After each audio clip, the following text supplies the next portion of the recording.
இந்த ப்ராஜெக்டில் என்னை ஃபஸ்ட்டு நான் தேங்க் பண்ணணும்னு நினைக்கிறது என்னோடய டைரக்டர் மிஸ்டர் கார்த்திக். ஏன்னா எனக்கு அவர் ஃபஸ்ட்டு எனக்கு அறிமுகம் இல்லை. ஒரு நாள் ஒரு ஃபோன் கால் வந்துச்சு. அவர் சொன்னார், சார் நீங்கள் எனக்கு கூட இருந்து பண்ணணும் அப்படின்னாரு. அண்ட் நான் அவரை மீட் பண்ணும்போது எனக்கு அவர் நரேட் பண்ண கதை எனக்கு ரொம்ப பிடிச்சிருந்துச்சு. ஏன்னா இட் இஸ் நாட் எப்போதுமே ஃபிலிம்ங்கிறது வந்து ஒரு என்டர்டெயின்மெண்ட்டை தாண்டி ஒரு ஏதோ ஒரு இட்ஸ் நாட் அபவுட் மெசேஜுங்கிற விஷயம் கிடையாது. பட் நம்ம தினம் லைஃப்பில் ஏதோ ஒரு இடத்துல ஒன்று பார்த்துட்டே இருப்போம், அதை கடந்து போயிட்டே இருப்போம். அப்படி ஒரு சம்பவத்தை வச்சு அவர் ஒன்று பண்ணியிருந்தார்.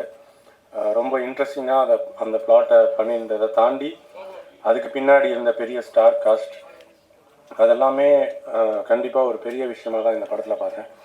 And second one, my producer எங்கள் மேலே ஒரு நம்பிக்கை வச்சு எங்களுக்கான எல்லா சோர்ஸும் சப்போர்ட்டையும் கொடுத்த எங்களுடைய ப்ரொடியூசருக்கு இந்த நேரத்தில் நன்றி தெரிவிச்சுட்டேன். அண்ட் ஓவராலாக இந்த டெக்னிக்கல் டீம், என்னோடய சினிமாட்டோகிராஃபர், ஆப்வியஸ்லி எங்கள் ஹீரோ, அவர் ஒரு பெரிய பலமாக இந்த படத்துக்கு இருந்திருக்காரு. நான் நிறைய நேரம் ஒரு விஷயம் லைக் ஒரு புக்கு நான் சமீபத்தில் படிக்க இருந்தது, வை மென் ரேப் அப்படின்னு ஒரு புக். அந்த புக்கோட ஒரு ஒரு சின்ன இன்ட்ரெஸ்டிங்கான பாயிண்ட் என்னென்னா, எங்கே வந்து அந்த ஆணுக்கு வந்து அந்த மைண்ட் செட் டுவர்ட்ஸ் ஃபீமேல், ஒரு பெண் மேலே அவனோட ஆதிக்கம் இல்லை இந்த பாலியல் சீண்டல் இந்த மாதிரி விஷயம்லாம் எங்கே ஆரம்பிக்குது அப்படின்னு ஒரு சின்ன சர்வே பண்ணியிருந்தாங்க. அப்போ அதில் அந்த புக்கில் ஒரு இடத்துல ஒரு ஆத்தர் சொல்கிறாங்க, அதுவும் முக்கியமாக இந்தியாவில், ஏன்னா புக் ஃபுல்லாகவே ஒரு 5 ரேபிஸ்ட் பற்றி டாக்குமெண்ட் பண்ணியிருக்காங்க. அதில் ஒரு இடத்துல அவங்க பேசும்போது எழுதுகிறாங்க, ஏன் இந்தியாவில் வந்து அதிகபட்ச ரேப் நடக்குது அப்படின்னு ஒரு இடத்துல அவங்க பின் பாயிண்ட் பண்ணுறாங்க. எங்கே நடக்குது அப்படின்னா, இந்தியாவில் ஒரு ஆண்மகன் சிறுநீர் கழிக்கிறத வந்து ஓப்பனில் எந்த கூச்சமும் இல்லாமல் தன்னுடைய அந்த விஷயத்தை எங்கே ஆரம்பிக்கிறானோ அந்த இடத்துலையே அவனுக்கு அந்த வக்ரம் ஆரம்பிச்சிருது அப்படின்னு ஆரம்பிக்கிறாங்க. நல்லா யோசித்து பார்த்தா உண்மையாலுமே ஆணா நம்மலாம் ஆண் சொல்கிறோம்ல, ஆண் தான். அந்த கர்வம் எங்கேயோ ஒரு இடத்துல அந்த கர்வம் அழியணும். அந்த ஆண் அப்படிங்கிற அந்த ஆதிக்க உணவு இருக்குல்ல, அது ஏதோ ஒரு இடத்துல அழியணும்னு நினைக்கிறேன். நானே சில நேரங்களில் நம்ம ஆணாக இருக்கிறதுக்கு சில இடத்துல எவ்வளோ கேவலமாக இருக்குது அப்படிங்கிறதையும் நான் யோசிச்சிருக்கேன். அட்லீஸ்ட் நம்மளை சுற்றி நடக்கிற இன்சிடென்ட்ஸ் எல்லாம் பார்க்கும்போது நாமளும் அந்த மாதிரி ஒரு சமூகத்தில் நம்மளுக்கு தெரியாது, நம்ம நினைக்கிறோம் நம்ம வந்து நம்ம பண்ணல அப்படின்னு. நல்லா யோசிச்சு பாருங்க, உங்கள் வீட்டில் உங்களுடைய சகோதரியோ உங்கள் மனைவியோ உங்களோட தோழியையோ நீங்களும் ஏதோ ஒரு இடத்துல ஏதோ ஒரு விஷயத்தில் சின்னதாக நீங்கள் இதே மாதிரி தவறுகளை ஏதோ ஒரு இடத்துல உங்களோட அந்த ஆதிக்கத்தை செலுத்த நினச்சிருப்பீங்க. அந்த சின்ன சின்ன இடங்கள் தான் இந்த மாதிரியான விஷயங்களுக்கான ஆரம்ப புள்ளியாகவே நான் பார்க்குறேன்.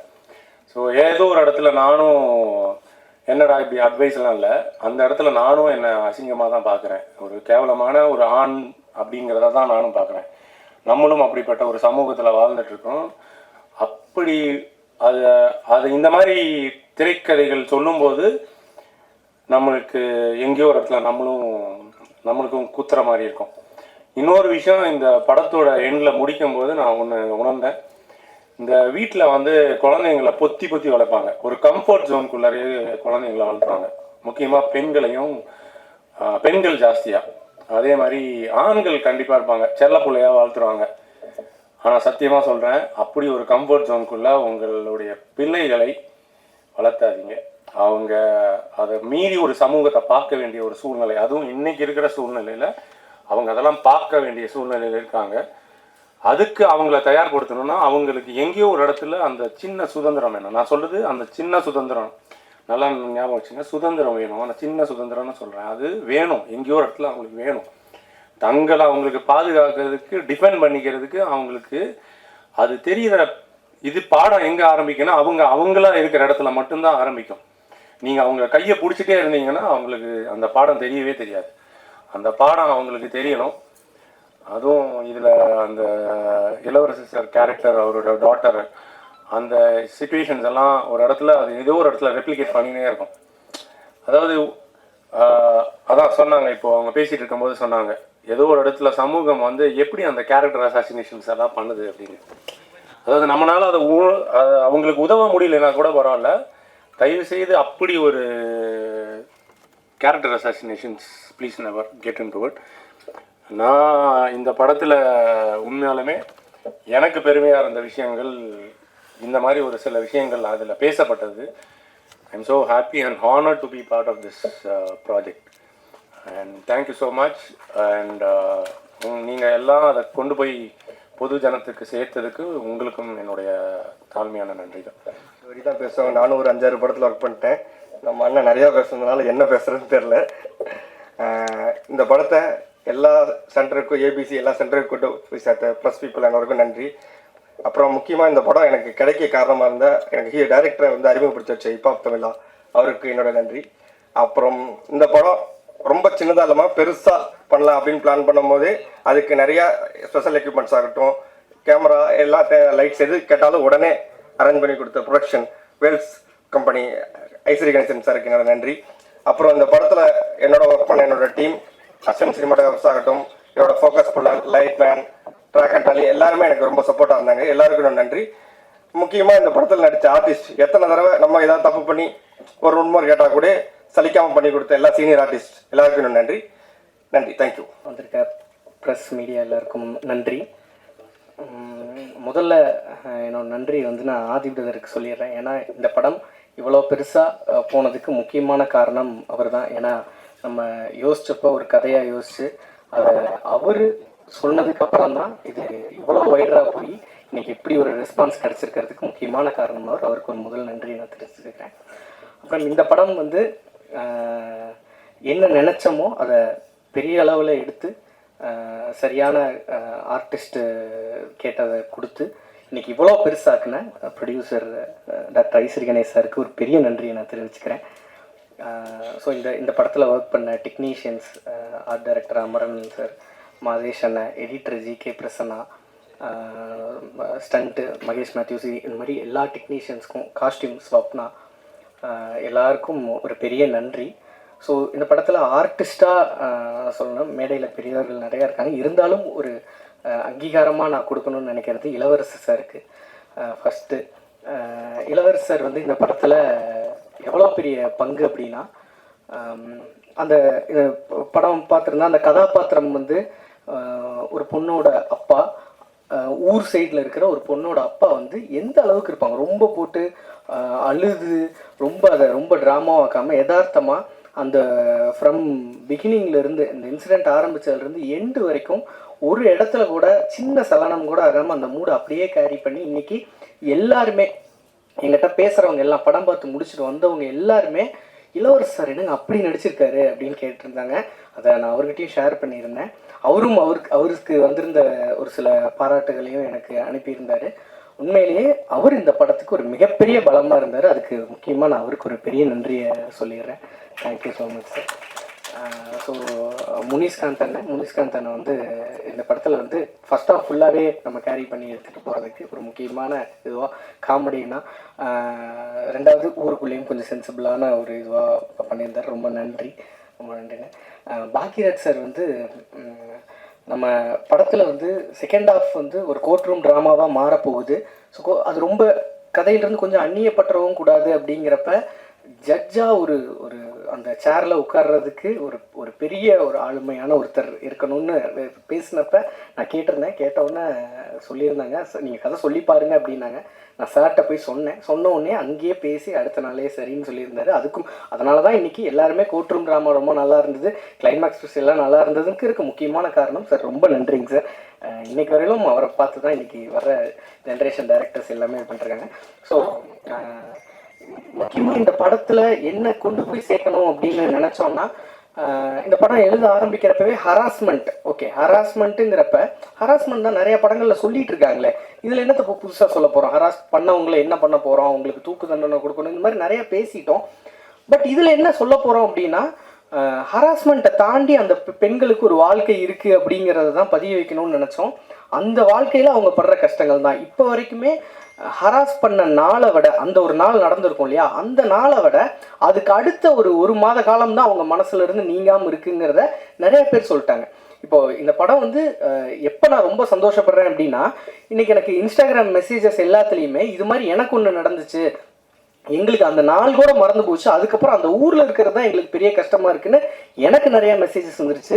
ஆதிபதற்கு நிறைய வந்துட்டு இருக்கு. இந்த மாதிரி அவங்க என்ன சொல்கிறாங்கன்னா, இப்படியே சொல்கிறாங்க, நீங்கள் என்னோட பேரையே நீங்கள் உங்கள் ஸ்டோரியில் வைங்க பரவாயில்ல, இந்த மெசேஜ் அப்படியே நீங்கள் வைங்க பரவாயில்ல அப்படின்னு சொல்கிறாங்க.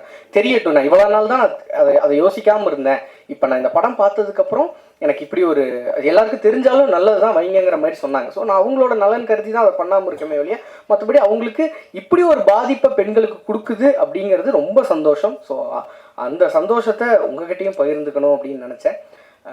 ஸோ எல்லாருக்கும் நன்றி. நான் இதில் ஒர்க் பண்ணியிருந்த சின்ன சின்ன சொன்ன மாதிரி லைட்மேன்லேருந்து எல்லாருக்குமே இந்த வெற்றி போய் சேரணும். முக்கியமாக இந்த படத்தை ஒரு பெரிய அளவில் எடுத்து கொண்டு போய் சேர்த்த உங்களுக்கு ஒரு மிகப்பெரிய நன்றி. ஸோ இந்த படத்தில் நான் ஒரு சிலர் விட்டுருப்பேன், நான் கொஞ்சம் பதட்டமாக இருக்கேன், அதனால் நான் விட்டுருப்பேன், அதனால் மன்னிச்சு. ரொம்ப நன்றி, எல்லாருக்கும் ரொம்ப நன்றி. இந்த படம் இவ்வளோ பெரிய சக்ஸஸ் ஆனதுக்கு ரொம்ப நன்றி. தேங்க்யூ. வந்திருக்கும் அனைவருக்கும் வணக்கம். மொதல் இந்த படத்தில் வாய்ப்பளித்த இயக்குனர் அவர்களுக்கு, தயாரிப்பாளர் சார் அவர்களுக்கு, ஹீரோ சார் அவர்களுக்கு பெரிய நன்றி. மற்றும் என் கூட நான் அவங்க கூட நடித்த மொத்த நடிகர்களுக்கும் மிகப்பெரிய நன்றி. இதை வந்து வெற்றிகரமாக கொண்டு போய் சேர்த்த பத்திரிகையாளருக்கு மிகப்பெரிய நன்றி. நன்றி. ஊடக நண்பர்கள் அனைவருக்கும் என்னுடைய மனமார்ந்த வணக்கம். கணேஷ் சார், பகிரா சார், தம்பி முனிஷ்காந்த், அருமையாக பேசி வலியுறுத்தி கருத்தை வலியுறுத்திய ஆர்ட் டைரக்டர் அமரன் அவர்கள், கேமரன் மதேஷ், வேணுகோபால், கார்த்திக்கு வந்து நான் தான் நன்றி சொல்லணும். சில படங்களில் ஊதியம் மாத்திரமே முக்கியம், ஏன்னா மாதமான இஎம்ஐ கட்டணும், அதனால் கூப்பிட்ட இடத்துக்கு போகணும், வேணான்னு புறக்கணிக்கக்கூடிய பொருளாதார சூழ்நிலைகளில் பெரும்பாலும் சினிமாக்கள் இருப்பதில்லை. அதில் நானும் ஒருத்தர், அதனால் கூப்பிட்ட இடத்துக்குலாம் போயிட்டு தான் இருக்கணும். ஒரு சில படங்கள் கூப்பிடும்போது வந்து சில தான் வந்து டெலிஃபோனில் கதை கேட்கும்போது நமக்குள்ளார அந்த ஆவி பூடுற மாதிரி சில இயக்குநர்கள் விதைப்பாங்க. அவங்க புதிய டைரக்டராக பழைய டைரக்டராங்கிற கணக்கெல்லாம் வராது. அவங்களுக்குள்ள அந்த கதாபாத்திரம் என்னவா ஊறி இருக்கோ அதை வந்து ஆட்டோமேட்டிக்காக வெளிப்படுத்துவாங்க. அப்படி தான் அந்த பிடி சார் கதை வந்து தம்பி அருணாச்சலம் வந்து எனக்கு ஃபோன் பண்ணி இந்த மாதிரினே வேல்ஸ் இன்டர்நேஷனலில் வந்து புது டைரக்டர் படம் பண்ணிடுச்சு, நெஞ்சமுண்டு நேர்முண்டு படம் பண்ண டைரக்டர் படம் பண்ணுறாரு, அவங்க எப்போ மீட் பண்ணாரு. அவர் மீட் பண்ண அவர் படம் ஆரம்பித்ததுக்கப்புறம் ஒரு டைரக்டருக்கும் வேலை வந்து எப்படி மாறும்னே தெரியாது, ஃபோன்லேயே சொல்லுங்கண்ணே. ஒரு 20-25 நிமிஷத்தில் என்னோடய கதாபாத்திரம் அந்த சூழலை வந்து சொன்னார்.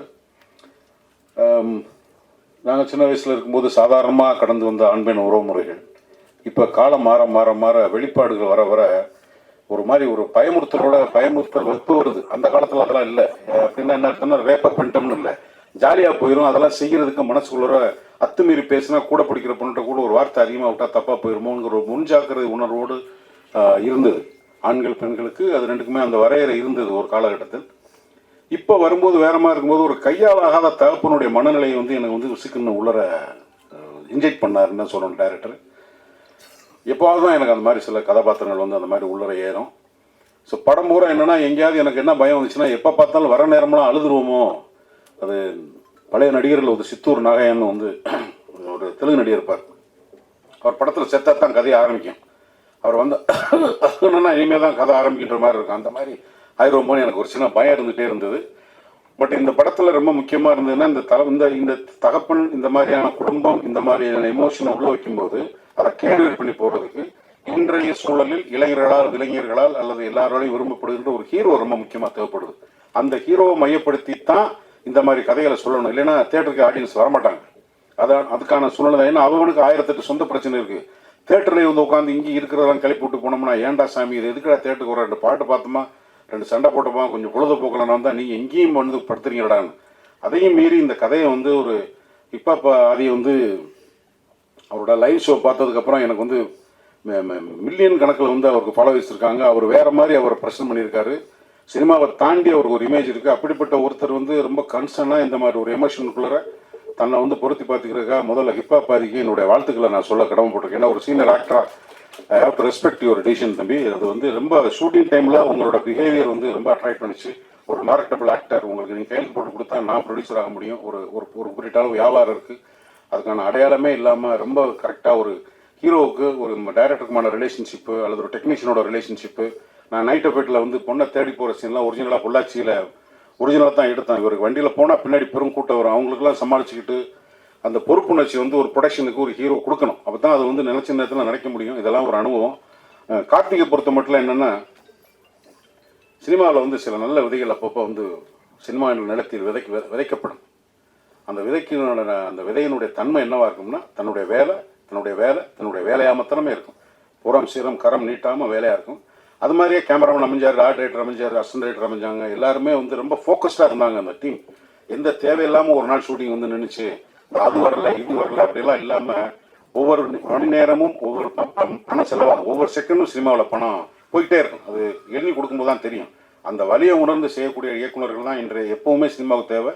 அந்த வேலை எனக்கு வாய்ப்பு கொடுத்ததுக்காகவும் பொறுப்பை உணர்ந்து செயல்படுகின்ற ஒரு இயக்குநராக இருக்கிறவங்க கார்த்தி, நீங்கள் நல்லா இருக்கணும். இன்னும் உங்களுக்கு பண்மையில் நீங்கள் வளரணும் என்னோடய வாழ்த்துக்களை கூறி, காலேஜ் சேர்மன், காலேஜுக்குள்ளே நடக்கிற ஒரு அக்கிரமம், இந்த மாதிரி ஒரு சேர்மன் வில்லனாக இருக்கார். ஆனால் படத்தை எடுத்தவர் ஒரு கல்வியினுடைய ஒரு பெரிய நிறுவனம் நடத்துகிறவர். இந்த கதை சொல்லி ஓகே பண்ணும்போது இது நடக்கக்கூடிய விஷயத்த சொல்கிறதுக்கு என்னடா நம்மகிட்டே வந்து ஒருத்தன் கதை சொல்கிறான், நம்ம வந்து ஒருத்தனை இன்ஸ்டியூட் நடக்கிற மாதிரி நினைக்காம இது சொல்லப்பட வேண்டிய விஷயம், இதை சொல்லணும். இந்த பிரச்சனை யார் செய்கிறானோ அவனை சேர்வதோட எல்லா கல்வி நிறுவனம் நடத்துகிறவங்க இல்லைங்கிறத கரெக்டாக பகுத்தறிந்து புரிந்து கொண்டு இதை படமாக்கி, இதை வெற்றி படமாக்கி, இந்த படத்துக்காக இன்றைக்கி ஒரு ப்ரெஸ் மீட் தேங்க்ஸ் கிவிங் பண்ணுறது எல்லாமே செலவு. சும்மா கூட வருது, அறிக்கை கொடுத்துட்டு கூட பண்ணலாம். இதை பண்ணுறதுன்றது ரொம்ப ரொம்ப நன்றி கணேஷ் சார், ரொம்ப ரொம்ப நன்றி. எனக்கு என்னாலும் ஆசிரியராக இருக்கின்ற என்னுடைய மரியாதைக்குரிய பாக்கியராஜ் சார், இந்த மாதிரி கூப்பிடும்போதெல்லாம் வந்து சின்ன பசங்க பண்ணுற படங்கள் இல்லைங்க அப்படின்னு ஏதாவது வேலை சொல்லி கூட தவிர்த்துருக்கலாம். எப்போ கூப்பிட்டாலும் வர்றது சினிமாவில் இருக்கிற கமிட்மெண்ட்டு தான் அது காமிக்குது. சார் இதை நாங்கள் வந்து உங்கள்கிட்ட வந்து கடைசி வரைக்கும் லேர்ன் பண்ணிக்கிறக்கூடிய விஷயம் நிறையா இருக்குது சார். அதில் இந்த படத்துக்கு நீங்கள் கொடுக்குற அந்த ஒத்துழைப்பும் நன்றி சார். தம்பி முனிஷ்காந்த் இன்னும் மென்மேலும் வளரணும். எல்லோருக்கும் நன்றி. Prabhu, thank you so much for kindly விடட். படத்தில் வந்து கரெக்டான சமயத்தில் எனக்கு பேமெண்ட்லாம் கொடுத்த விக்கி, தம்பி அருணாச்சலம், பாலமுருகன் சார், ஆரோக்கியம், எல்லாத்துக்கும் என்னோடய மனமார்ந்த நன்றி. அதுக்கப்புறம் இந்த கதாபாத்திரத்தை பற்றி எல்லா விமர்சனங்கள்லேயும் ஊடகங்களும் வந்து சமூக வலைதளங்களையும் சரி அச்சு மீடியாலாம் எழுதியிருந்தீங்க. ரொம்ப ரொம்ப நன்றி, வணக்கம். பிடி சார் திரைப்படத்தினுடைய வெற்றி விழாவுக்கு வந்திருக்கும் மரியாதைக்குரிய பத்திரிகை மற்றும் ஊடக நண்பர்கள் எல்லாத்துக்கும் என்னுடைய பணிவான வணக்கம் தெரிவிச்சுக்கிறேன். நன்றி செலுத்துகிற கூட்டம் அப்படிங்கிறதுனால இந்த கூட்டத்தோடு நானும் சேர்ந்துட்டு நன்றி செலுத்திக்கிறேன் எல்லாத்துக்கும். இந்த படத்தை பொறுத்த வரைக்கும் நான் வந்து நன்றி முதல்ல வந்து ஹீரோவுக்கு தான் சொல்லணும், ஹிப்ஹாப் வாதிக்கு. என்ன அப்படின்னா, அவர் நடிக்கிறதுக்கு ஒரு நல்ல கதை அப்படின்னு சொல்லி செலக்ட் பண்ணுறதோடு நிறுத்திக்காமல், அந்த டைரக்டர் அவர் ஒரு கதை சொல்லும்போது இது ரொம்ப நல்லா வரும்னு ப்ரொடியூசர்கிட்ட போய் அதை சிபாரிசு பண்ணி அது மெனக்கெட்டு ஒரு நல்ல டைரக்டர் கொண்டு வரணும்னு நினச்சாருப்பார். அதுக்கு தான் அவருக்கு நன்றி சொல்லணும். அதுக்கப்புறம் ஒரு ஹீரோ வந்து சொல்லும்போது, இல்லை இந்த ஹீரோக்கிட்ட ஒரு ஜட்ஜ்மெண்ட் இருக்குது, அவரும் ஒரு டைரக்டர்லாம் பண்ணியிருக்காரு, கதை எழுதியிருக்காருன்னு சொல்லிட்டு அதுக்கடுத்தியாக இப்போ இளவரசி சொல்லிட்டு போன மாதிரி அந்த மாதிரி கதையாக இருந்தால் கூட இது எல்லாத்துக்கும் அல்லவே அந்த கேரக்டர் இந்த படத்தில் ஒரு கேரக்டர் சொல்லியிருக்காங்கன்னு சொல்லிட்டு கணேஷ் அவர்கள் வந்து அதை அக்செப்ட் பண்ணிட்டு பண்ணது அடுத்தபடியாக அவங்களுக்கு நன்றி சொல்லணும். அப்புறம் பாராட்ட வேண்டியது வந்து கார்த்திக் அவர்கள். என்னென்னா, இவர் சான்ஸ் வாங்கி கொடுத்து அவர் சான்ஸ் கொடுத்து அதுக்கப்புறம் கிடைச்சதை வந்து ரொம்ப பொறுப்பாக ரெஸ்பான்சிபிளாக வந்து அந்த படத்தை வந்து கதைவசனம் எழுதி பண்ணியிருக்காரு. அது வந்து தனக்கு கிடைச்ச ஒரு சந்தர்ப்பத்தை நல்லபடியாக பயன்படுத்திக்கிட்டாரு, கடுமையாக உழைச்சார் அப்படின்ட்டு அவருக்கு என்னுடைய பாராட்டை தெரிவிச்சுக்கிறேன். அவர் ஈரோட்டுக்காரருங்கிறது படம் ரிலீஸ்க்கு அப்புறம் தான் தெரிஞ்சிட்டு, நானும் ஈரோட்டில் பிறந்ததுனால வாசம் மட்டும் அதே மாதிரி இருக்கேன்னு சொல்லிட்டு என்ன ஷூட்டிங் அப்பெல்லாம் கவனிச்சிக்கிட்டு இருந்தேன். சரி, அந்த சைடாக தான் இருக்கணும் அப்படின்ட்டு. அப்புறம் நான் பிறந்த ஊரில் தான் அவரும் பிறந்திருக்காரு அப்படிங்கிறது அதுக்கப்புறம் தான் தெரிஞ்சுக்கிட்டேன். அது ஒரு கூடுதலான ஒரு சமாச்சாரமாக இருந்தது. சரி, நம்ம ஊர்லேருந்து ஒருத்தர் வந்து மறுபடியும் அவரும் வந்து வெற்றி கொடி நாட்டிட்டார் அப்படின்ட்டு. அப்புறம் இங்கே பேசும்போது இந்த தொகுத்து வழங்கின ஐஸ்வர்யா அதுக்கு பேசுறதுக்கு என்ன மேட்ரு இருக்குன்னே தெரியலையே, என்ன பேச போகுது அப்படின்னு சொல்லிட்டு இதை எல்லோரும் நன்றி சொல்லுவார்கள் அப்படி இப்படின்னு சொல்லி சுருக்கமாக முடிச்சுக்க போகுதுன்னு நினச்சா அவங்க பல விஷயங்களை சொன்னாங்க. படத்தை பற்றியெல்லாம் நிறைய விஷயங்கள் வந்து அது இந்த மெட்டீரியல் அதெல்லாம் வந்து ரெடி பண்ணி வச்சுக்கிட்டேன். வரும்போது எழுதிக்கிட்டே உட்காந்துருந்தாங்க. அதுக்கப்புறம் அவங்க பேசும்போது பரவாயில்லையே, விவரமாக பேசுகிறாங்க, நிறைய மேட்டர்லாம் ரெடி பண்ணிட்டான்னு. அப்புறம் இன்னொருத்தர் அவங்க பக்கத்துலேயே அந்த கடைசியில் உட்காந்து யாரோ ஒருத்தர் எழுதிட்டு இருந்தார், யாருன்னே தெரியல. அதுக்கப்புறம் பார்த்தா ஆர்ட் அவரும் உட்காந்து என்னமோ நோட் பண்ணிகிட்டே இருக்காரு அப்படின்னு கவனித்தேன். அப்புறம் ஆர்ட் என்ன படம் சொன்னாங்க. அப்போ இப்போ பேசும்போது தான் கவனித்தேன், அவரும் நிறைய விஷயம் வச்சுருக்காரு அப்படின்னு சொல்லிட்டு. அவர் சொல்லும்போது ஒரு விஷயம் சொன்னார், இந்த ரேப்பு அப்படி இப்படிங்கிறதெல்லாம் சொல்லி ஆண்கள் அப்படின்னே சொல்ல, அது தவிர்க்க முடியாத ஒரு சமாச்சாரம். இந்த ஆண்களுக்கு ஏதோ ஒரு ஈர்ப்பு இருந்துகிட்டே இருக்குங்க, அது ஜீன்ஸ்லேயே ஏதோ இருக்குன்னு நினைக்கிறேன். பெண்கள்னாலே ஆண்கள் அப்படின்னு சொல்லி ஒரு ஈர்ப்பு அப்படிங்கிறது அதை ஆராய்ச்சி பண்ணி தான் கண்டுபிடிக்கணும். ஏன்னா இது சொல்லுன்னு சொன்னோம்னா, பட்டினி சொல்லுன்னா லைனாக சொல்லுவான். நான் சொன்ன மாதிரி தமிழ்ந்தி சாவித்திரி அது இது நல்லா இப்படி ஏதாவது சொல்லிக்கிட்டே போயிட்டுருப்பாங்க. ஏகப்பட்டினி வருதுன்னா ஒரே ஒரு ஆள் தான் சொல்லிக்கிட்டு இருப்பாங்க, வேறு யாருக்கும் சொல்லவே மாட்டீங்க. ஏன்னா பெருசாக சொல்கிறது இல்லையல்ல, ஒன்றா ஸ்ரீராமன் ஸ்ரீராமன். அதனால் அது ரேர் கேஸுன்னு நினைக்கிறேன். அந்த மாதிரி இருக்கிறது ரொம்ப ரேர் கேஸுன்னு நினைக்கிறேன். அதனால் அவர் சொல்லும்போது அந்த இன்னும் நிறையா விஷயங்கள் அவர் படிச்சிருக்காரு. காரணம் நேரம் கருதி கம்மியான விஷயங்கள் மட்டும் சொன்னார். அடுத்தபடி நான் வந்து அசிஸ்டன்ட் டைரக்டர் ஆகும்போது நான் ஒரு புத்திசாலித்தனமாக பண்ணதாக நான் நினச்சிக்கலாம். ஆனால் அது நான் வந்து எவ்வளோ கன்னினஸாக பண்ணேன்னு எனக்கு தான் தெரியும். என்னென்னா, இந்த அசிஸ்டன்ட் டைரக்டர் ஆகும்போது கிளாப் கொடுத்துருவாங்க. அந்த கிளாப்பு நம்ம தான் கிளாப் அடிக்கணும். அப்புறம் அது அவ்வளோ பெருசாக அதை தூக்கிட்டே சுற்றிட்டு இருக்கணும். அதோடைய இந்த டைலாக்கு ஸ்கிரிப்ட் அது இதெல்லாம் வச்சுட்டு இது கிளாப் அடிக்கிறதுன்னா ஒவ்வொரு ஷாட்டுக்கும் அங்கே நம்ம ரெடியாக இருந்து கிளாப் காமிக்கணும், இல்லைன்னா அடிக்கணும். அப்படிங்கிறதுனால இது ஒரு இடைஞ்சலாகவே இருக்கு. மற்ற ஆர்டிஸ்ட்டு போய் டைலாக் சொல்கிறதுக்கோ அதுக்கோ இதுக்கோ அதெல்லாம் கவனிக்கிறது மற்றதுக்கெல்லாம் வந்து இது கிளாப் அடிக்கிறது பெரிய ஒரு தொல்லையான வேலையாக இருக்குது. இது எப்படியாவது அவாய்டு பண்ணிக்கணும் அப்படின்னு சொல்லிட்டு இது எப்படா அவாய்டு பண்ணுறதுன்னு சொல்லி பார்த்தேன். அங்கே சோம்நாத் ஆர்ட் அவர்கிட்ட அசிஸ்டண்ட்டாக சேகர்னு ஒரு ஆள் அவருடைய அசிஸ்டண்ட்டாக இருந்தாப்புல. அவர் எல்லாத்துலேயும் பூந்துக்குவாப்புல, அசிஸ்டண்ட் டைரக்டர் மாதிரி எல்லா வேலையும் பார்க்குறது பிடிக்கிறது அப்படின்னு சொல்லிட்டு. அந்த ஆள் துருதுருன்று கிளாப் அடிக்கிறதுல வந்து தெரியுமா, அப்போ தான் ஃபஸ்ட்டு படம் எப்படி அடிக்கணும் தெரியுமா அப்படின்னு எல்லாம் என்கிட்ட கேட்டுக்கிட்டே இருந்தாப்புல. சரி இந்த ஆள் கொஞ்சம் தெரியும் போலக்கு அப்படின்னு சொல்லிட்டு வேணுன்னே நான் ஷார்ட் 5 அப்படின்னு சொல்லிட்டு பை 3 டேன்னு சொல்லி உளர்னேன். வேணுன்னேன் என்னையா சொல்கிற, நீ ஒரு கிளாப்பு கூட கரெக்டாக சொல்ல தெரியலையான்னு 2 தடவை பார்த்தாரு. பை பை பை டெக் அப்படின்னு 2 தடவையும் தப்பாக சொல்ல ஆரம்பிச்சோன்னே உடனே டேரக்டர், யோ சேகரிங்க வா, என்னையா நீ ஒரு கிளாப்பு கூட கரெக்டாக சொல்ல தெரியலன்னு சேகர்ட்டு கொடுத்தாரு. அவன் ஸ்டைலாக வாங்கிட்டு அப்படியே அடித்தான். அதோடு சரி நான் அப்படியே ஒதுங்கிட்டேன். அதுக்கப்புறம் கிளாப்பே தூக்குற வேலை இல்லை. அப்புறம் தப்பிச்சுக்கிட்டேன் நான். எதுக்கு இது சொல்ல வந்தேன்னு இவ்வளோ பெரிய கதை, இந்த இளவரசு தான் இந்த கதை எனக்கு ஞாபகம் வருது. அவருடைய தொழில் வேறு, அவர் முதல்ல வந்தது இல்லைங்களா. இவர் என்ன தப்பு பண்ணி கேமராமேனே நீ நடிக்க போட, நீ எல்லாம் இதில் சரியாக வரமாட்டேற அப்படின்னு சொல்லி என்ன சொல்லி அனுப்பிச்சாங்கன்னு தெரியல. ஆனால் இன்றைக்கி ஸ்கோர் பண்ணிட்டு இருக்காரு. எல்லா கேரக்டரும் காமெடியும் பண்ணுறாரு, சீரியஸும் பண்ணுறாரு. எனக்கு படம் பார்க்கும்போது இவ்வளோ நல்ல கேரக்டர் பண்ணிக்காரு அப்படின்னு சொல்லிட்டு அது யாருக்கு என்ன வரணுமோ அது எப்படி சுற்றினாலும் அது ஏதோ ஒரு விதத்தில் வந்து தான் சேரும். அதனால் இளவரசு அவர்கள், முனிஷ்காந்த் இவங்க எல்லாமே வந்து இந்த படத்தில் சிறப்பான முறையில் நடிச்சிருந்தாங்க. நான் சொன்ன மாதிரி அந்த கதையினுடைய இதை வந்து கேட்டுக்கிட்டு அவர் சொன்னதை வந்து கார்த்திக் அவர்கள் ரொம்ப மெனக்கெட்டு கரெக்டாக பண்ணியிருந்தார். அவருக்கு வந்து ஆர்ட் டைரக்டர் மாதிரி நம்ம மாதேஷ் கேமராமேன் மாதிரி இவங்க எல்லாமே வந்து இன்னும் ஆஃபீஸ் ஸ்டாஃப் முதற்கொண்டு எல்லாருமே அவருக்கு ஃபஸ்ட்டு படங்கிற மாதிரி இல்லாமல் எல்லாருமே ரொம்ப நல்ல கோஆப்ரேட் பண்ணியிருந்தாங்க. ஸோ அந்த படத்தில் வேலை பார்க்கும்போது ஜாலியான ஒரு டீமாக வேலை பார்த்துட்டு வந்தோம். அப்புறம் படம் பார்க்கும்போதும் ரொம்ப நிறைவாக இருந்தது. முன்னாலேலாம் வந்து 50 ஒரு 70 100 நாள் உடனே தான் படம் அதுதான் வெற்றி விழா வரும். இப்போ 175 நாளுங்கிறது. இப்போ அப்படி இல்லை, 5ஆவது நாள் 7ஆவது நாளே வந்து வெற்றி விழான்னு. அப்புறம் படம் வந்து முன்னாலெல்லாம் ப்ரிவியூ அப்படி இப்படிங்கிறதுலாம் இருந்தது. இப்போல்லாம் தேட்டரில் தான் கொண்டு போய் ப்ரெஸ்ஸே கொண்டு போய் உட்கார வைக்கிறாங்க. முன்னாலேயே சொல்லிகள் ஏதாவது கெடுத்து விட்டா என்ன பண்ணுறது அப்படிங்கிற மாதிரி இவங்களுக்கும் பாதி பயம், யாருக்கும் தைரியமாக படமும் போடுறதில்ல. ஆனால் இந்த படமெல்லாம் வந்து ரிலீஸ்க்கு முன்னாலேயே கரெக்டாக வந்து ரொம்ப நம்பிக்கையோடு வந்து கணேஷ் அவர்கள் வந்து இந்த படத்துக்கு வந்து ப்ரெஸ் மீட். ஏன்னா நான் வந்து படம் பார்க்குறதுக்கு முன்னாலேயே எனக்கு ப்ரெஸ்ஸில் பார்த்துட்டு எனக்கு ஒரு 5-6 பேர் ஃபோன் பண்ணி சார் படம் பார்த்தோம் நல்லா இருந்தது அப்படின்னு சொல்லி சொன்னாங்க. ஸோ அந்த மாதிரி இப்போ சீக்கிரமாகவே இந்த வெற்றி விழா அப்படிங்கிறதெல்லாம் இல்லாமல் எப்படா ஒரு 50 நாள் ஓடி வெற்றி விழா இல்லை 75-100 நாள் அப்படிங்கிற மாதிரி இப்போ அது ஒரு கனவு மாதிரி ஆகிப்போச்சு. ஏன்னா அதுக்கான வாய்ப்புகளே இல்லாத அளவுக்கு அது விஞ்ஞான முன்னேற்றத்தில் அப்படி தான் வரும். ஏன்னா இப்போ ஒரு ஏல ஓடி பியில் ஓடி சியில் ஓடி அப்புறம் கடைசியில் டென்ட் அப்படின்னு வர்றது இல்லாமல் இப்போ ரிலீஸே 10th வரைக்கும் வந்துருச்சு அப்படின்னு சொல்லும்போது நம்ம எதிர்பார்க்கவும் முடியாது அவ்வளோ நாள் ஓடும்ட்டு. இருந்தாலும் அதையும் தாண்டி 25 நாள் 50 நாள் அப்படிங்கிறதெல்லாம் சில நேரங்களில் இந்த மஞ்சுமல் பாய்ஸ் எல்லாம் பிடிச்சிக்கிச்சு இல்லை, ஒரு பெரிய பொடி பிடிச்சிக்கிட்டல அந்த மாதிரி படம் எடுத்து நல்லா ஓடுற அளவுக்கு எல்லாருமே மேக்ஸிமம் முயற்சி பண்ணோம்.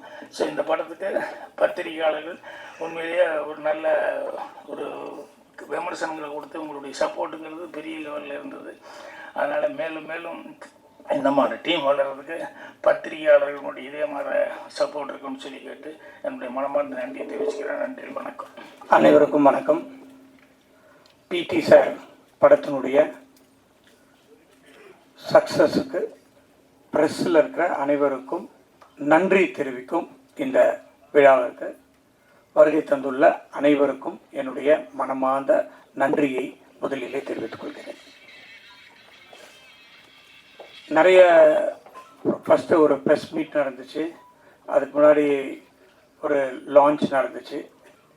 இது 3வது முறையாக இங்கே வரும். ஆனால் அப்போல்லாம் வந்து யாருமே படம் பார்க்கல, படம் பார்க்காமையே படத்தை பற்றி பேசிகிட்டு இருந்தோம். இப்போ எல்லோரும் படம் பார்த்துட்டாங்க. இன்றைக்கி வந்து 3வது வாரமாக கிட்டத்தட்ட இன்றைக்கி மட்டும் 120 தேட்டரில் படம் ஓடிட்டுருக்கு தமிழ்நாடு முழுவதும். அப்ராட்லேயும் நல்லா போயிட்டுருக்கு. பாக்யராஜ் சார் பேசும்போது சொன்னார், இந்த காலகட்டத்தில்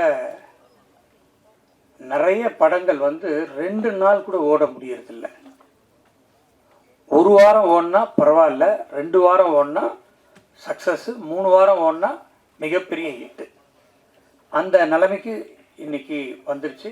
அதுக்கு சார் சொன்ன மாதிரி நிறைய சேனல்ஸ், ஓடிடி இந்த மாதிரி பிளாட்ஃபார்ம்லாம் வந்ததுனால 50 நாள் எனக்கு கூட பிடி சார் படத்துக்கு 50வது நாள் கொண்டாடணுன்னு ரொம்ப ஆசை. பார்ப்போம் எவ்வளோ படம் நல்லா தான் போயிட்டுருக்கு. 50வது நாள் கொண்டாடுவோன்னு நினைக்கிறேன். அது நம்ம கையில் இல்லை. ஸோ அந்த மாதிரி 50வது நாள், 25வது நாள், 50வது நாள்லாம் வந்து இன்றைக்கி நினச்சி கூட பார்க்க முடியாத அளவுக்கு இன்றைக்கு தமிழ் சினிமா இருக்குது. ஏன்னா 28வது நாள்லேயே வந்து அமேசான்லேயோ நெட்ஃப்ளிக்ஸ்லேயோ படத்தை போட்டுறாங்க. அதுக்கப்புறம் தியேட்டரில் எப்படி ஓடும்? ஓடாது. ஸோ 30 நாளுக்கு மேலே ஓடுறதுன்றது வாய்ப்பே இல்லாமல் போயிடுச்சு இந்த காலகட்டத்தில். அதையும் மீறி இன்றைக்கி பிடி சார் ரொம்ப நல்லாவே போயிட்டுருக்கு. நல்லா போகிறத விட எனக்கு ரொம்ப சந்தோஷம் என்னென்னா, எனக்கு இந்த படத்தில் வந்து நிறைய பேர் ஃபோன் பண்ணி ஒரு நல்ல படம் பார்த்தேன் அப்படின்னு என்கிட்ட பேசாதவங்கெல்லாம் கூட ஃபோன் பண்ணி சொன்னாங்க. அது எனக்கு ரொம்ப மகிழ்ச்சியாக இருந்தது. அதை இந்த நேரத்தில் நான் தெரிவித்துக் கொள்வதில் மகிழ்ச்சி அடைகிறேன். அது மட்டும் இல்லாமல் எனக்கு தெரியல பிரதர் இப்போ பாதி இன்னைக்கு காலையில் நான் இந்த வர்றதுக்கு முன்னாடி கேட்டேன், 12,25,00,000 இன்ன வரைக்கும் கலெக்ஷன் ஆகிருக்கு இந்த படம் அப்படின்னு சொல்லியிருக்காங்க. ஸோ அது ஒரு மிகப்பெரிய வெற்றி. ஆதி ப்ரோ அவர்களுக்கு இந்த படம் வந்து நிறைய வெற்றி படங்கள் அவர் கொடுத்துருக்காரு. பட் இருந்தாலும் ஒரு வெற்றியில் வந்து ஒரு திருப்தி இருக்கணும். அதுதான் எனக்கு ஒரு நல்ல படம் வேல்ஸ் ஃபிலிம் இன்டர்நேஷ்னலில் இருந்து கொடுத்துருக்கோம் அப்படின்றது ரொம்ப மகிழ்ச்சி. அதற்கு காரணம் கார்த்திக் இயக்குனர். நீங்கள் எல்லாரும் படம் பார்த்துருப்பீங்க. படத்தில் எந்த ஒரு சீன்லேயுமே எந்த ஒரு இதுலையுமே ஒரு தொய்வு இல்லாமல் அந்த ஸ்க்ரீன் ப்ளே ஆகட்டும், அந்த டைலாக் ஆகட்டும், அந்த கிளைமேக்ஸ் ஆகட்டும், எல்லாமே வந்து ரொம்ப நீட்டாக பண்ணியிருக்காரு. ஒரு சிறந்த ஒரு இயக்குனராக வர்றதுக்கு அவருக்கு நிறைய வாய்ப்பு இருக்குது.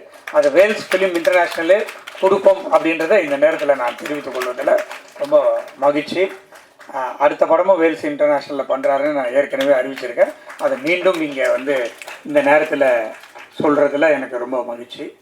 இந்த படத்தில் நடித்த அனைவருமே ரொம்ப தத்ரூபமாக, அது கேப்டன் ஆஃப் த ஷிப்புன்னு சொல்கிறது வந்து டைரக்டர் தான் சொல்லுவோம்.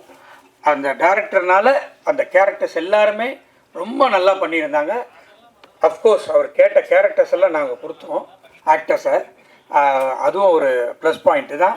பட் அதனால் எனக்கு கூட பட்ஜெட் நிறைய ஏறிடுச்சின்னு சொன்னேன். நான் டைரக்டருங்களுக்கெல்லாம் கொஞ்சம் சொல்லிக்கிறதுக்கு இதுதான், இந்த மேடை தான் கரெக்டாக, நிறையெல்லாம் செலவு பண்ணாதீங்க, சிக்கனமாக படம் எடுங்க, நல்ல படம் எடுங்க அப்படின்றது தான் என்னுடைய வேண்டுகோள்.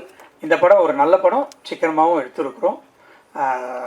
ஆர்டிஸ்ட்லாம் நிறையா வந்தவுடனே அது பெரிய படம் ஆயிடுச்சு. முனிஷ்காந்த் சார் வந்து ஃபர்ஸ்ட் ஹாஃபில் வருவார், ரொம்ப நல்லா காமெடி பண்ணிட்டு போவார். அதே மாதிரி பாண்டியராஜன் சார், தியாகராஜன் சார் ரொம்ப நல்லா நடிச்சிருந்தார். இளவரசு சார் சொல்லவே வேணாம், எல்லா பத்திரிகையிலும் அவரை பற்றி எழுதாத பத்திரிகையே கிடையாது. நான் உண்மையிலேயே இந்த படத்தை ரிவ்யூ தான் இது வரைக்கும் நான் ரிவ்யூலாம் படிக்கவே மாட்டேன். பட் இந்த படத்தில் என்ன தான் எழுதியிருக்காங்க அப்படின்னு பார்த்தேன். எல்லாருமே ரொம்ப நல்லா எழுதியிருந்தீங்க. உங்களால் தான் இன்றைக்கி இந்த படம் இந்த அளவுக்கு ரீச் ஆச்சு. அதுக்கு இன்னொரு முறையும் நான் உங்களுக்கு நன்றி சொல்லிக்கொள்ள கடமைப்பட்டிருக்கிறேன். இப்பா பாதி பிரதர் தான் இந்த படத்தை எனக்கு எடுத்துகிட்டு வந்து கொடுத்தாரு. அதில் எனக்கு ஃபஸ்ட்டு படம் அவரோட சேர்ந்து ரொம்ப மகிழ்ச்சியாக இருந்தது. அவரோட சேர்ந்து ஒர்க் பண்ணது, நான் வந்து மியூசிக் டைரக்டராக கோமாளின்ற படத்தில் ஒர்க் பண்ணோம். அப்போ எனக்கு அவர் அவ்வளோ பழக்கம் கிடையாது. இந்த படத்தில் அவர் ஹீரோவாகவும் 25வது மியூசிக் பண்ணியிருக்கிற படமாகவும் இது அமைஞ்சது. படத்துடைய ரீரெக்கார்டிங் தனியாக பேசப்பட்டது. அதுக்கும் அவர் இந்த படத்தில் அவரை தவிர வேறு யார் நடிச்சிருந்தாலும் இந்த அளவுக்கு போய் சேர்ந்துருக்குமா அப்படின்றது எனக்கு ஒரு டவுட்டு தான். ஸோ டைரக்டர் வந்து கரெக்டாக சூஸ் பண்ணார். அவருக்கு கொடுத்த பாத்திரத்தை அவர் ரொம்ப பிரமாதமாக பண்ணி இன்றைக்கி சக்ஸஸ் காணதுக்கு காரணம் ஆதி ப்ரோ. ப்ரோ நம்ம நிறைய படம் பண்ணணும் ப்ரோ. பாக்யராஜ் சார் வந்து கிளைமேக்ஸில் வந்து ஒரு கலக்கிட்டு போயிடுவார். நான் கூட கேட்டேன் டைரக்டரை, பாக்யராஜ் சார் பெரிய ஆர்டிஸ்ட்டு வேணுமான்னு. இல்லை சார் அவர் வந்தால் தான் சார் அந்த கிளைமேக்ஸ் நிற்கும் அப்படின்னாரு. இல்லைப்பா எனக்கு ரொம்ப வேண்டப்பட்டவர், நானே பேசிடுறேன், ஒன்றுமே பிரச்சனை இல்லை, வந்து பண்ணிடுவாருன்னு சொன்னோம். அதே மாதிரி வந்து பண்ணி அந்த கிளைமேக்ஸை தூக்கி கொடுத்தாரு பாக்யராஜ் சார். கேமராமேன் ரொம்ப அழகாக நல்லா பண்ணியிருந்தார். முன்னாடியே பேசினாங்க ஆர்ட் டைரக்டர் ரொம்ப பேச மாட்டாருன்னு சொல்லிட்டு, ஆனால் ஆர்ட் டைரக்டர் ரொம்ப பேசினார், ஆனால் கருத்தோடு பேசினார். இதுதான் ஃபஸ்ட்டு டைமு அவரை இங்கே நான் மீட் பண்ணுறது, ரொம்ப சந்தோஷம். அப்போது அதுக்கப்புறம் ப்ரொடக்ஷன் பிரபு, கேஆர் பிரபு, அவர் எல்கேஜியினுடைய டைரக்டர், படத்தினுடைய டைரக்டர், இந்த படத்தினுடைய க்ரியேட்டிவ் ப்ரொடியூசர், அவருக்கு கூட விக்கி, இவங்கெல்லாம் வந்து இந்த படத்தை சக்ஸஸ் ஆகிறதுக்கும் மற்ற எல்லா ப்ரொடக்ஷன்ஸ் மேனேஜர்ஸும் சேர்ந்து உருவாக்கியிருக்கோம். இந்த படத்துலேருந்து இனிமேல் வேல்ஸ் ஃபிலிம் இன்டர்நேஷ்னல் ஒரு நல்ல படங்களை கொடுக்கணும் அப்படின்ற ஒரு பொறுப்பை எனக்கு மக்கள் கொடுத்துருக்காங்க. அதை நிச்சயமாக நான் செய்வேன் அப்படின்றத இந்த நேரத்தில் தெரிவித்துக்கொண்டு, இதை வெற்றி படமாக்கிய அனைவருக்கும் என்னுடைய மனமார்ந்த நன்றியை தெரிவித்து விடைபெறுகிறேன். நன்றி, வணக்கம். அனைவருக்கும் வணக்கம். ரொம்ப மகிழ்ச்சியாக இருக்குது, ரொம்ப சந்தோஷமாக இருக்குது. இந்த படத்தை பற்றியும் இந்த படத்தில் வேலை செய்தவர்கள் பற்றியும் இந்த படத்தில் சம்மந்தப்பட்டவங்க பற்றி ஆல்ரெடி ஒவ்வொரு இடத்துலையும் 1000 முறை நாங்கள் திரும்ப திரும்ப ரொம்ப நம்பிக்கையோடு பேசியிருக்கோம். ஆனால் இந்த இடத்துல முதல்ல நான் என்னுடைய பேச்சு ஆரம்பிக்கும் பொழுது நன்றியிலேருந்து ஆரம்பிக்க விரும்புகிறேன். யாருக்கு நன்றி அப்படின்னா உங்களுக்கு வந்து, அதாவது ஒவ்வொரு பத்திரிகை நண்பருக்கும் மீடியாவில் இருக்கிற ஒவ்வொருத்தருக்கும் ரொம்ப ரொம்ப ரொம்ப நன்றி. ஏன்னா இது ரியாலிட்டியாக பார்த்துட்டு இருக்கிற எங்களுக்கு தெரியும் இந்த படத்தை நீங்கள் எப்படி கொண்டு போய் இதை சேர்த்துனீங்க அப்படிங்கிறதும். அதனால தான் இந்த படம் இன்றைக்கும் தொடர்ந்து, நேற்று கூட சில தேட்டரில் ஹவுஸ்ஃபுல், இந்த வீக்கெண்ட் வந்து இப்போ ஹவுஸ்ஃபுல்லாக ஓடிட்டுருக்கு. தொடர்ந்து அடுத்த வீக்கெண்டும் நம்பிக்கையோடு இருக்காங்க, தேட்டரில் பேசுகிறப்ப நம்பிக்கையோடு இருக்காங்க. இதுக்கெல்லாம் என்ன காரணம்னா, அந்த முதல்ல ஒரு புஷ் பண்ணுறதுக்கு நாங்கள் பண்ணுற ப்ரொமோஷன் அது காரணமாக இருக்கலாம். ஆனால் அதை தாண்டி இந்த படம் வந்து ஒவ்வொருத்தரும் தேட்டருக்கு வந்து பார்க்கணும்னு நினைக்கிறதுக்கு நீங்கள் இந்த படத்தை பற்றி எழுதுனதும் இந்த படத்தை பற்றி விவாதித்ததும் நீங்கள் கொண்டு போய் சேர்த்ததும் தான் அதுக்கு ஒரு மிகப்பெரிய காரணம். ஸோ அதனால் இந்த நன்றியாக இந்த படம் இவ்வளோ பெரிய வெற்றி அடைஞ்சது தாண்டி இந்த படம் கொண்டு போய் சேர்ந்ததுக்கும் அந்த எல்லா நன்றியும் உங்களுக்கு நான் தெரிவித்து தான் என்னோட பேச்சை நான் தொடங்க விரும்புகிறேன். இந்த நன்றிகளை தாண்டி எனக்கும் இந்த படத்தை பற்றி நிறைய எல்லா விமர்சனங்களையும் படித்தேன், எல்லா விமர்சனங்களையும் பார்த்தேன். உங்கள் கருத்துக்கள் எல்லாமே உங்கள் பாராட்டுக்கு ரொம்ப ரொம்ப நன்றி. நிறைய கருத்துக்கள் அதில் இருந்துச்சு, அது எல்லாமே கேட்டேன். தொடர்ந்து உங்கள் கருத்துக்களை எடுத்துக்கொண்டு மேன்மேலும் என்னை மெருகேற்றி இன்னும் நல்ல படங்களில் நடித்து இன்னும் நல்ல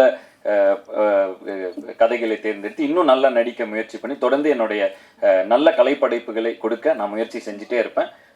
இப்போ என்னுடைய இந்த படத்தை பற்றி என்ன இந்த நன்றி இதுக்கு முன்னாடி நிறைய இதில் ரொம்ப கான்ஃபிடென்ட்டாக பேசினேன். ஆனால் இப்போ நன்றியை தெரிவிக்க வேண்டிய இடத்துல இருக்கேன். ஆல்ரெடி நான் ஃபஸ்ட் இந்த படத்தை சொன்னப்பவே என்னுடைய ப்ரொடியூசரை பற்றி ஒவ்வொரு முறையும் நான் சொல்கிறப்ப இந்த படம் அவர் தயாரித்தது ரொம்ப முக்கியமான ஒரு டெசிஷன் இந்த படத்துக்கும் சரி. ஏன்னா அவர் கொடுக்குற இந்த படத்துக்கு அவர் கொடுக்குற ஒரு முத்திரைங்கிறது ஒரு கல்வியாளராக இருந்து கொண்டு இளவரசன் சொன்ன மாதிரி இந்த படத்தை அவர் எடுத்தது அப்படிங்கிறது இதை நான் ஆல்ரெடி ஒவ்வொரு ப்ரெஸ் மீட்டில் எல்லா இடத்துலையும் சொன்னேன். இப்போ அது தெளிவாக எல்லாமே அது படம் பார்த்தனால உங்களுக்கும் அது புரிஞ்சிருக்கும். ஸோ அதுக்கு அப்போ இருந்தே நான் சல்யூட் அடிச்சுட்டு இருக்கேன். மீண்டும் ஒரு முறை சல்யூட், மீண்டும் ஒரு முறை நன்றி. இந்த படம் இவ்வளோ பெருசாக எல்லா இடத்துலையும் போய் சேர்ந்ததுக்கு ஒரு முக்கிய காரணம். இன்னொன்று, அவரை பற்றி நான் ஒரு விஷயம் இந்த இடத்துல நான் சொல்லணும். இந்த படம் லாபகரமான படம்ங்கிறது நான் ஒரு 3 நாள் முன்னாடி சந்தித்தோம் எல்லாரும். இப்போ லாபகரமான படம் அப்படிங்கிறதுல அவர் சந்தோஷமாக அவர் பகிர்ந்துக்கிட்டாரு, சந்தோஷம். அப்போ நான் ஒரு விஷயம் அவர்கிட்ட பகிர்ந்துக்கிட்டேன். இது மாதிரி இந்த கார்த்தி ஒரு மீம்லாம் காமிச்சேன். அவர் டெய்லியும் எனக்கு அனுப்பிச்சிட்டே இருப்பார், ஆயிரக்கணக்கான மெசேஜ் அனுப்புவார் டெய்லியும். அதில் ஒரு மில்லில் அது 2 ஷோ போட்டாங்க இல்லையா, ஒரு மில்லில் அவங்க ஒர்க்கர்ஸ் லேடி ஃபுல்லாக விமன் இருக்கிற இது போல் விமன் ஒர்க் பண்ணுற மில்லில் கார்த்தி.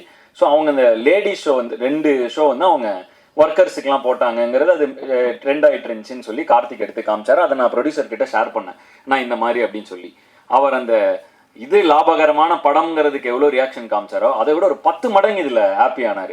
ஸோ அந்த படம் சொசைட்டியில் ஒரு தாக்கத்தை ஏற்படுத்தி இருக்குங்கிறப்ப அவருக்கு கிடைக்கிற அந்த ஹை எனக்கு உண்மையிலே பயங்கர அப்படியாப்பா அப்படின்னு அவர் அவ்வளோ எக்ஸைட் ஆனது எனக்கு உண்மையிலே ரொம்ப ரொம்ப சந்தோஷமாக இருந்தது. ஒரு நல்ல படைப்பை கொடுத்து அந்த படைப்பு மக்களை போய் சேரும் பொழுது அதில் கண்டிப்பாக பொருளாக ரொம்ப முக்கியம்தான். ஆனால் அதை தாண்டி அந்த படைப்பு எவ்வளோ பெரிய தாக்கத்தை ஏற்படுத்துதுங்கிறதுலேருந்து ஒரு சந்தோஷம் கிடைக்கிற ஒரு ஒரு ஒரு ஒரு நல்ல அவர்கிட்ட அந்த பண்பை பார்த்து நானே ரொம்ப அது அப்போவே அவர்கிட்ட ஆனால் என்னென்ன இதுக்கு பயங்கர எக்ஸைட் ஆகிறீங்கன்னா இதுக்கு தானேப்பா நம்ம படம் எடுக்கிறோம் அப்படின்னு ஒரு எக்ஸைட்மெண்ட்டில் அவர் சொன்னப்போ எனக்கு அவ்வளோ த்ரில்டாக இருந்துச்சு. ப்ரொடியூசர் என்பதை தாண்டி அவரை கொஞ்ச நாளாக நான் அவர் கூட ரொம்ப ரொம்ப இன்ஸ்பைரிங்காக இருக்கார். அன்றைக்கி நான் அவர் கூட எல்லாரும் வரதுக்கு முன்னாடியே ஒரு 10 நிமிஷம் முன்னாடியே போயிட்டு அவர் ரூமில் வாப்பா இங்கே உட்காருன்னாரு. அப்போ சொன்னேன், ஆனால் பயங்கர மாசாக இருக்குண்ணா அவங்கள பார்க்க அப்படின்னு. ஒரு 4 பேர் வராங்க, இது பண்ணுறாங்க, கையெழுத்து போடுறாரு. இதில் இன்னொரு விஷயம் நடந்துச்சு. எனக்கு ஒரு தெரிந்த ஒருத்தர் ஒரு இந்த மாதிரி அவங்க கல்லூரியில் சேரணுங்கிறதுக்காக ஒரு இது கொடுத்துருந்தாங்க, உனக்கு சாரை தெரிஞ்சால் நீங்கள் கொடுங்க அப்படின்னு சொல்லி ஒரு ஹெல்ப்பாக கொடுங்கன்னான நான் கொண்டு போய் எனக்கு ஆனால் என்னென்னா ஒரு சின்ன ரிக்வெஸ்ட் அப்படின்னு கொடுக்குறப்ப அவர் கொடுத்தோன்னே என் கூட வேலை செஞ்சால் அது கண்டிப்பாக கேட்க தான் செய்வாங்க அப்படின்னு உடனே அங்கேயே எடுத்து பார்த்து உடனே ஒரு பிஏவை கூப்பிட்டு இது எப்படி ப்ராசஸ் பண்ணுறது, இது யார்கிட்ட சொல்லுங்கள். எனக்கு பயங்கர ஷாக்கிங்காக இருந்துச்சு. இங்கே ஒரு கையெழுத்து போகிறாரு, அங்கே ஒரு கையெழுத்து போகிறாரு, இப்படி போகிறாரு, அந்த பேப்பர் வாங்குறாரு, அப்புறம் திரும்ப ஃபாலோ பண்ணுறாரு. அது என்னாச்சு? அப்புறம் அவர் அந்த பிஏ சொல்கிறாரு ஆல்ரெடி இது வந்திருக்கு, இந்த நம்ம ரிக்வெஸ்ட் வந்திருக்கு சார், இதை ப்ராசஸ் பண்ணிட்டுருக்கோம், அது என்னென்னு பார்த்தா அவங்களுக்கு ஃபாலோ அப் பண்ணுங்க என்னென்னு அப்படின்னு. அது எனக்கு ரொம்ப பயங்கர இன்ஸ்பைரிங்காக இருந்துச்சு. இவரை பார்க்குறப்ப அருகிலிருந்து பார்க்கும் பொழுது ஒரு ஆண்டர்ப்ரனராகவும் சரி, ஒரு கல்வியாளராகவும் சரி, ஒரு தயாரிப்பாளராகவும் சரி, ஒரு மனிதராகவும் சரி, ரொம்ப இன்ஸ்பைரிங்கான ஒரு பர்சனாலிட்டியாக இருக்கார். இப்போ உங்கள் கூட படம் பண்ணுறது மட்டும் அது ஒரு சின்ன விஷயம். நான் உங்களை தொடர்ந்து சும்மா உங்கள் கூட ஒரு ஃப்ரீ டைம் கிடைச்சா கூட எனக்கு போதும். உங்ககிட்ட இருந்து கற்றுக்கிறதுக்கு நிறைய விஷயங்கள் இருக்குது. ரொம்ப இன்ஸ்பிரேஷனாக இருக்கீங்க நீங்கள். ஸோ அதுக்கு உங்களுக்கு ஒரு நன்றி. தொடர்ந்து உங்களோட படம் செய்கிறதுக்கு நான் ரொம்ப ரொம்ப இந்த பிடி சார் செய்ததுக்கு ரொம்ப பெருமைப்படுகிறேன், ரொம்ப மகிழ்ச்சி அடைகிறேன். தொடர்ந்து உங்கள் கூட வேலை செய்கிறதுக்கு ரொம்ப நான் ஆர்வமாகவும் இருக்கிறேன். இந்த படம் இவ்வளோ பெரிய ரீச் ஆனதுக்கு இந்த படத்தில் இருந்த இவ்வளோ ஆர்டிஸ்ட்களை கொண்டு வந்து சேர்த்த ப்ரொடியூசர் கொண்டு வந்து சேர்த்தாலும் அந்த ஆர்டிஸ்ட் இந்த கதையில் நம்பி ஒரு சின்ன பையன் நடிக்கிறான் அப்படிங்க. ஏன்னா படத்தில் ஒரு பெரிய ஒரு சின்ன கோர்ட் ரூம் ட்ராமா, மிகப்பெரிய இந்திய சினிமா மிகப்பெரிய ஜாம்பவான் பாக்யராஜ் சார் அந்த ஒரு சின்ன கோர்ட் ரூம் ட்ராமா, அந்த கோர்ட் ரூம் ட்ராமாவில் அவர் இல்லைன்னா அது அந்த கோர்ட் ரூம் எவ்வளோ எங்கேஜிங்காக இருந்திருக்குங்கிறது டவுட்டு தான். ஸோ அவருடைய பங்கு மிகப்பெரியது. ஆனால் இது எல்லாமே வந்து படத்தோட ஆரம்ப காலகட்டத்திலேருந்து இன்னைக்கு சக்ஸஸ் மீட் வரைக்கும் கூடவே பயணித்து எங்களெல்லாம் உற்சாகப்படுத்துறது இது அவருக்கு ஒரு சின்ன விஷயமா இருக்கலாம். ஆனால் எங்களுக்கு இது உண்மையிலேயே மிகப்பெரிய ஒரு ஊக்கம். இதை தொடர்ந்து எங்களுக்கு கொடுத்துக்கிட்டே இருக்காரு. ஸோ ரொம்ப நன்றிங்கண்ணா. நீங்கள் எல்லா ஃபங்க்ஷனுக்கும் எல்லா இதுலேயும் நீங்கள் வந்து எங்களை வந்து ஊக்கப்படுத்திக்கிட்டே இருக்கீங்க. ஸோ ரொம்ப ரொம்ப நன்றி. அண்டு இளவரசு அண்ணன் ரொம்ப ஒரு ஆக்டிங்கை நான் வந்து இந்த நிறைய விஷயங்கள் இந்த படத்தில் கொஞ்சம் எனக்கு கண்ணை திறந்து இன்னும் ஆக்டிங் வந்து எப்படி அவர் கிட்டத்தட்ட வாழ ஆரம்பிச்சிருந்தார். ஒரு 5 நிமிஷம் முன்னாடி அவர் வந்து இளவரசு அண்ணனாவே இல்லை, அவர் அந்த கேரக்டராக திடீர்னு மாறிடுறாரு. ஒரு 3 நிமிஷம் முன்னாடி அந்த ஜோனுக்குள்ளே போனோன்னே லிட்ரலாகவே பக்கத்தில் இருக்கப்ப தெரியுது இவ்வளோ டெடிக்கேட்டடாக அவ்வளோ சின்சியராக கிட்டத்தட்ட இந்த கேரக்டராக மாறிடுறாரு கொஞ்ச நேரத்துக்கு. அவரோட அப்புறம் அந்த கட்டு சொல்லி ஒரு 1 மினிட் ஆகுது அவர் அதுலேருந்து வெளியே வர. எனக்கு இது மிகப்பெரிய ஐ ஓப்பனர். ஏன்னா பொதுவாக வந்து நான் வந்து டைலாக்லாம் படித்து பயங்கரமாக ப்ரிப்பேர் பண்ணுவேன், ஸ்டண்ட்டுன்னு அது முன்னால் ப்ராக்டிஸ் பண்ணுவேன், எல்லாம் பண்ணுவேன். ஆனால் அந்த செட்டில் அந்த நேரத்தில் அந்த மொமெண்ட்டில் அந்த கேரக்டராக இருக்கிறது எவ்வளோ இம்பார்ட்டண்ட்டுங்கிறது வந்து அதை நான் ஸ்க்ரீனில் பார்த்தப்ப அவர் அங்கே நடிக்கிறப்ப ஒன்று தெரிஞ்சுது.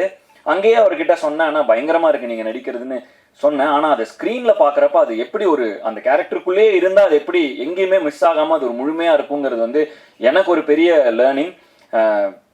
விமர்சனங்கள்லாம் படிக்கிறப்ப இந்த சீனில் இப்படி ஸ்கோர் பண்ணியிருக்கணும், இந்த சீனில் நிறைய பேர் விமர்சனம் பண்ணியிருந்தாங்க. எனக்கு வந்து அவர் ஒவ்வொரு தடவையும் அவரோட அந்த இதுதான் வந்துச்சு. ஒருவேளை இளவரசன் மாதிரி அந்த கேரக்டருக்குள்ளேயே இருந்துட்டா மேபி இங்கே இந்த சீனில் எக்ஸ்ட்ரா நடிச்சு இந்த சீனில் இன்னும் கவனம் செலுத்தணும், அது மாதிரி இல்லாமல் அந்த கேரக்டராகவே மாறிடலாம் அப்படிங்கிற ஒரு ஹேக்கை வந்து இந்த படத்தில் நான் தெரிஞ்சுக்கிட்டேன். So thank you. நான் எனக்கு மிகப்பெரிய லேர்னிங். அண்டு எவ்வளோ சின்சியரிட்டி இவ்வளோ சின்சியராக இருக்கு நம்ம நடிக்கிறப்ப. அதாவது பொதுவாகவே நான் ரொம்ப முயற்சி பண்ணுவேன். எனக்கு ஃபைட்டு வந்து இவ்வளோ ஆக்ஷன் பண்ணதில்லை. போன படங்களில் அந்த குதிரையில் நானே பண்ணணும், நானே ஸ்டண்ட் பண்ணணும், இதெல்லாம் ரொம்ப முயற்சி பண்ணேன். நடிக்கிறப்ப இப்படி ஒரு ஈக்குவேஷன் அது பின்னாடி இருக்குங்கிறது வந்து ஏன்னா நான் வந்து கொஞ்சம் கொஞ்சமாக தான் கற்றுக்கிட்டு வரப்ப இப்படி ஒரு தருணத்தில் நான் கொஞ்சம் எவால்வ் ஆகி மெச்சூர் ஆகிக்கிட்டு இருக்கிற அந்த தருணத்தில் இவரை போன்ற ஒரு ஆர்டிஸ்ட்டை நான் சந்திச்சதுக்கு நான் தான் கொடுத்து வச்சிருக்கணும். ஸோ மறுபடியும் இளவரசனாக்கு ஒரு நன்றி. அதை தாண்டி பிரபு சார், பெரிய பெரிய ஜாம்பவான்கள் இருந்தாங்க இந்த படத்தில். பிரபு சார் இருந்தார், அண்டு ராஜா பட்டிமன்ற ராஜா சார் இருந்தார், அவர் கேரக்டர் ரொம்ப பேசப்பட்டுட்டு இருக்கு. தேவதர்ஷினி மேம், நிறைய பேர் இந்த படம், வினோதினி மேம், இந்த படம் முழுக்க ஆர்டிஸ்டாக இருந்தாங்க. ஸோ இவங்க எல்லாருக்கும் இந்த நேரத்தில் என்னோட நன்றி. ஏன்னா இவ்வளோ ஆர்டிஸ்ட்டும் அட் அ டைமில் வச்சு ஏற்கிறங்கிறது ரொம்ப கஷ்டமான ஒரு விஷயம். ஏன்னா நிறைய ஆர்டிஸ்ட் இருந்தாலே நம்ம அந்த ஈக்குவேஷன்ஸ்லாம் கரெக்டாக பார்த்து அந்த என்விரான்மெண்ட்டை செட் பண்ணி, ஸோ அந்த வகையில் எல்லா ஆர்டிஸ்ட்டும் ஒத்துழைத்தது ஒன்று. ரெண்டாவது அவங்கள அருமையாக அந்த என்விரான்மெண்ட்டை மாற்றி கொடுத்து ஒரு நல்ல கதையை எடுத்து அதை உருவாக்கி அதை நம்பி அதில் இவ்வளோ நாள் பயணம் செஞ்சு அந்த படத்தை கரெக்டாக கொண்டு வந்து, அதுவும் ப்ரொடியூசர் சொன்ன மாதிரி, ஏன்னா இது ஒரு இம்பார்ட்டண்ட்டான மெடல் என்னன்னா கார்த்தி, நல்ல இயக்குனர், சிக்கனமான இயக்குனர். அதாவது சிக்கனம்ங்கிறது வந்து இந்த கதைக்கு தேவை என்ன, இதை வந்து கரெக்டான டேஸில் முடித்தார், அன்னைக்கு ஷெட்யூல் அன்னைக்கு முடித்தார். அதனாலேயே இந்த படம் எங்கள் எல்லாருக்கும் மகிழ்ச்சியாக இருக்க காரணம் என்னென்னா இந்த படம், ஏன்னா ஒரு படம் அப்படிங்கிறது வந்து பேர் சம்பாதிக்கிற அளவுக்கு பொருளும் அதுலேருந்து வரும்பொழுது தான் தொடர்ந்து அதை திரும்ப ஊக்கப்படுத்தி அப்படி தான் வந்து திரும்ப நல்ல படங்கள் கொடுத்துட்டே இருக்கிறதுக்கு ரெண்டுமே முக்கியம். ஸோ அந்த மாதிரி ஒரு லாபகரமான படம் அமைய காரணம், லாபம்னா என்ன, காஸ்ட் ப்ரைஸ் மைனஸ் இதுதான் ப்ராஃபிட்டுமாங்க. ஸோ அந்த காஸ்ட் ப்ரைஸை வந்து கண்ட்ரோலில் வைக்கிறது வந்து டைரக்டர் கையில் அது மிகப்பெரிய பங்கு இருக்குது. ப்ரொடக்ஷன் கூட ஒரு ஒரே யூனிட்டாக இணைந்து நடத்தினா தான் அது முடியும். ஸோ அந்த வகையில் கார்த்திக் வந்து ஒரு மிகப்பெரிய பாராட்டு. சூப்பராக பண்ணீங்க கார்த்திக், பயங்கர எஃபிஷியண்ட்டாக ஒரு படம் எடுக்கிறதுங்கிறது ரொம்ப இம்பார்ட்டன்ட். அதை சூப்பராக பண்ணீங்க. அண்ட் ஏன்னா ப்ரொடியூசர் உங்கள் மேலே அவ்வளோ நம்பிக்கை வச்சு அவ்வளோ ஆர்டிஸ்ட் கொடுக்குறப்ப அது நீங்கள் வந்து எந்த வகையிலும் ஒரு மாதிரி அதில் குழம்பாமல் தெளிவாக அதை எடுத்தது உங்களுக்கு மிகப்பெரிய பாராட்டு. அண்ட் இன்னைக்கு இந்த படத்துக்கு கிடைச்சிட்டு இருக்கிற பாராட்டுக்களை ஒவ்வொரு இடத்துலேருந்தும் பார்க்கும்பொழுது ரொம்ப சந்தோஷமாக இருக்குது. 2-3 விஷயங்கள், தருணங்கள். நாங்கள் வந்து தமிழ்நாடு முழுக்க டூர் போனேன். இந்த படத்தை வந்து எனக்கு வந்து ரசிகர்களோட பார்க்கணுன்னு ஆசைப்பட்டு தமிழ்நாடு முழுக்க போனோம். சில இடங்களில் நடந்த சில விஷயங்கள் அதை நான் இன்ஸ்டாகிராம்லேயும் ஷேர் பண்ணிகிட்ருக்கேன், என்னோடய பர்சனல் பக்கங்களில் ஷேர் பண்ணிகிட்ருக்கேன். சில விஷயங்கள் எனக்கு ரொம்ப நெகிழ்ச்சியாக இருந்துச்சு. கார்த்தியும் கூட இருந்தார், மாதேஷனும் கூட இருந்தார். நாங்கள் 3 பேர் தான் போனோம். அதாவது ஒரு அம்மா ஈரோட்டில் ஒரு அம்மா வந்து தேங்க்யூ அப்படின்னு சொல்லி ஒரு தொடர்ந்து அதை நான் ஷேர் பண்ணுறேன். இப்போ தொடர்ந்து அந்த இதில் தொடர்ந்து ஒரு 30 செகண்ட்ஸ் வந்து தேங்க்ஸ் ஃபார் த மூவி அப்படின்னு அவங்க ஒரு இதாகி வந்து பர்சனலாக அவங்க நான் கிளம்புறப்ப அவங்க கையெல்லாம் பிடிச்சி அது வந்து ரொம்ப எங்களுக்கு ஒரு மாதிரி நெகிழ்ச்சியாக இருந்தது. அண்டு ஒவ்வொரு இடத்துலையும் எங்களை ரொம்ப க்ளோஸாக ரிசீவ் பண்ண மாதிரி எங்களுக்கு ஒரு ஃபீல் இருந்துச்சு.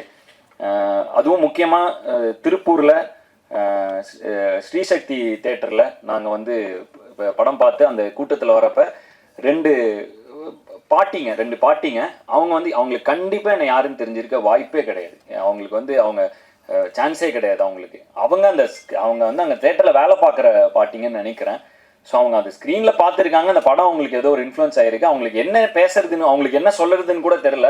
அவங்களுக்கு சும்மா என் பக்கத்தில் வந்து நிற்கணும் பார்க்கணும் அப்படின்னாங்க. இந்த மாதிரி அவங்க வந்து அப்புறம் வந்தாங்க, கையை பிடிச்சிக்கிட்டா எனக்கும் என்ன சொல்கிறதுன்னு தெரில. ஏன்னா அவங்களுக்கு எதாவதுனா நம்ம என் படம் பார்த்துருக்கீங்களான்னு கேட்கலாம், சான்ஸே இல்லை. அவங்களுக்கு என்ன யாருன்னே தெரில. அவங்களுக்கு வந்து அந்த படத்தை பார்த்து அவங்க என் கையை பிடிச்சிட்டு அப்படியே அவங்க சும்மா அப்படியே ஒரு பார்த்துட்டே இருந்தாங்க. எனக்கு ரொம்ப நெகிழ்ச்சியாக இருந்தது அந்த மாதிரி விஷயங்கள். அது கார்த்திக் இருந்தார், மாதேஷன் இருந்தார். நாங்கள் அந்த மொத்தமாக இந்த தமிழ்நாடு டூர் நாங்கள் கிட்டத்தட்ட முந்தானேத்து கூட கேரளா போயிட்டு வந்தோம். இந்த மாதிரி ஒரு படம் பண்ணி முடிச்சுட்டு அந்த நேரத்தில் போய் மக்களை சந்திக்கும் பொழுது ரொம்ப சில விஷயங்கள் ரொம்ப நெகிழ்ச்சியாக இருக்குது. இந்த நெகிழ்ச்சி என்பதை தாண்டி ஒரு மிகப்பெரிய பொறுப்புணர்வை கொடுக்குது. ஒரு கலைஞனாக நல்ல படைப்புகளை தொடர்ந்து கொடுத்துட்டே இருக்கணும். நம்ம படைப்புகள் எங்கேயோ யாருக்கோ ஒரு சின்ன தைரியத்தை கொடுக்குது, சின்ன ஒரு சாட்டிஸ்ஃபேக்ஷன், ஒரு ரிலீஃப். நம்ம படைப்புகள் ஒருத்தரை டச் பண்ணுதுங்கிறதே வந்து நம்ம ஒரு கலைஞனாக கொடுத்து வச்சிருக்க வேண்டிய ஒரு விஷயம். அந்த வகையில் இந்த படத்தில் என்னை நாயனாக இமேஜின் பண்ணி ஒரு கதை எழுதி அந்த கதையில் நான் நடித்தா நல்லா இருக்கும்னு சொல்லி எனக்காக இப்படி ஒரு விஷயத்தை பண்ணதுக்கு நன்றி கார்த்திக், நன்றி. மிகப்பெரிய இந்த படம் எல்லா வெற்றியும் தாண்டி பர்சனலாக எனக்கு மிகப்பெரிய திருப்தியான ஒரு படமாக இந்த படம் இருக்குது. அதுக்கு ரொம்ப நன்றி.